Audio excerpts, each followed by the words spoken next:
Hello everyone, welcome back to my channel. আমার চ্যানেলের সকল ফ্রেন্ডসদের আমি স্বাগত জানাই। বন্ধুরা, আশা করছি তোমরা অনেক অনেক ভালো আছো। তো আজকে আমি তোমাদের কাছে শুরু করতে চলেছি বা আলোচনা করবো ম্যাটেরিয়াল নাউন, যেটা নাউনের একটা গুরুত্বপূর্ণ একটা অংশ বা পার্ট। তা আমরা ম্যাটেরিয়াল নাউন কাকে বলে এবং কিভাবে নির্ণয় করবো, ম্যাটেরিয়াল নাউন কোন কোন নাউনগুলোকে বলা হয়, তো সেই নিয়ে বিস্তারিত আলোচনা। তো বন্ধুরা, প্রথমে বলি ম্যাটেরিয়াল নাউন কাকে বলে। না, ম্যাটেরিয়াল নাউনের বাংলা হচ্ছে পদার্থবাচক বিশেষ্য পদ। তাহলে পদার্থবাচক বিশেষ্য পদ আমরা কাকে বলবো বাংলায়? না, যে বিশেষ্য পদের দ্বারা কি বোঝায় না, নাউনের এক সমস্ত অংশকে একটা এককভাবে বোঝায়, সমস্ত অংশটা কি বোঝায় তাকে বলা হচ্ছে ম্যাটেরিয়াল নাউন। দেখো এখানে সংজ্ঞায় কি লেখা আছে।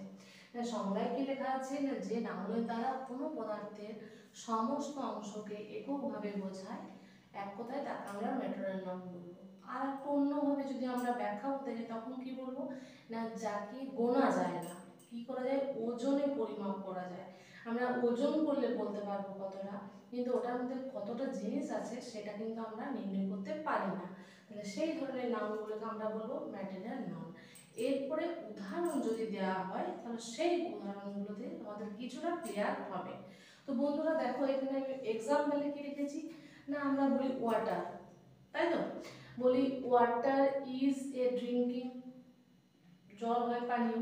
তারপর বললাম milk, milk is a healthy for, milk is good for our health, মানে দুধ হয় স্বাস্থ্যের পক্ষে ভালো। তাহলে এই ওয়াটার, মিল্ক, মিল্ক আমরা এগুলোকে কেন ম্যাটেরিয়াল নাউন বলবো? দেখো এই দুধটার ভিতরে কতটা দুধ আছে আমরা সেটা ওজনে পরিমাপ করতে পারি, কিন্তু সেটা মানে ওটা তো আর গোনা যায় না যে কটা দই আছে, এরকম করে আমরা গুনতে পারি না। তো ম্যাটেরিয়াল নাউনের ক্ষেত্রে সমস্ত তরল এবং কঠিন পদার্থও কিন্তু ম্যাটেরিয়াল নাউনের মধ্যে পড়ে। তো দেখো এখানে যেমন লিখেছি আয়রন, প্লাস্টিক, এগুলো কি না, এগুলো হচ্ছে কঠিন পদার্থ, তাই যেগুলো তরল কিন্তু নয়। এর আগে দেখো ওয়াটার, মিল্ক, টি, এগুলো হচ্ছে তরল পদার্থ, মানে এগুলো আমরা কি করতে পারি, তাহলে আমরা কোনোগুলোকে গণনা করতে পারি না, কিন্তু এর অংশটা আমরা পরিমাপ করতে পারি। তাহলে এইগুলো যখন আমরা সেন্টেন্সের মধ্যে ব্যবহৃত করব তখন সেগুলোকে আমরা বলবো ম্যাটেরিয়াল নাউন। যেমন ওয়াটার দিয়ে আমরা কি বললাম যে water is drinking, but nobody can live without water, কেউই জল ছাড়া বাঁচতে পারে না। মিল্ক বললাম, milk is health for, milk is good for our health, দুধ হচ্ছে স্বাস্থ্যের পক্ষে প্রয়োজনীয়। টি বললাম, টি উই, আই লাইক টি, মানে আমি টি পছন্দ করি। আয়রন, আয়রন মিন লোহা, তাহলে আয়রন দিয়ে কি হবে না, iron is a metal, iron is a metal. Plastic, plastic mean বললাম, plastic is polluted the soil, এখন মাটিতে দূষিত করছে প্লাস্টিক। তারপর বললাম wood, the table is made of wood, টেবিলটা কাঠের তৈরি, আমরা বলে থাকি এটা এটা কাঠের তৈরি, চেয়ারটা কাঠের তৈরি, কি এরকম ভাবে আমরা ব্যবহার করি। এরকম অনেক ধরনের নাউন তোমরা পাবে যেগুলোকে তোমরা ম্যাটেরিয়াল নাউন বলবে। তাহলে এগুলো যখন ম্যাটেরিয়াল নাউন যখন সেন্টেন্সে ব্যবহৃত হবে তখন অবশ্যই তোমরা কি করতে পারবে যে কোনটা ম্যাটেরিয়াল নাউন। যেমন যদি ধরো প্লাস্টিক দিয়ে থাকে,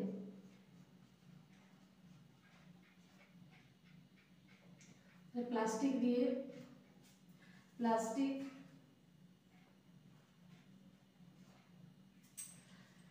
প্লাস্টিক পলিউট, দূষিত করে, কি দূষিত করে, দা সয়েল, মাটি দূষিত করে। তাহলে এখানের মধ্যে কোনটা ম্যাটেরিয়াল নাউন বলবে বন্ধুরা? না অবশ্যই প্লাস্টিকটা, তাই তো। নেক্সট ধরো টি আছে, টি, টি দিয়ে আমি বললাম আই লাইক হট টি, মানে আমি গরম চা পছন্দ করি। এখানে কোনটা ম্যাটেরিয়াল নাউন না, টিটা, কারণ এগুলোকে আমরা কি করতে পারি, ওজন করতে পারি, কিন্তু আমরা গুনতে পারি না যে চাটার মধ্যে কটা চা আছে এগুলো আমাদের গোনা অসম্ভব। এই ম্যাটেরিয়াল নাউনকে আবার বন্ধুরা দুটো ভাগে ভাগ করা হয়ে থাকে। দেখো এটা থেকে আমরা বলতেই পারি কি কি না, একটা কাউন্টেবল নাউন আর একটা হচ্ছে আনকাউন্টেবল নাউন। তাহলে ম্যাটেরিয়াল নাউনের দুটো ভাগে এটা আমরা কি বললাম না, একটা হচ্ছে কাউন্টেবল আর একটা হচ্ছে আনকাউন্টেবল।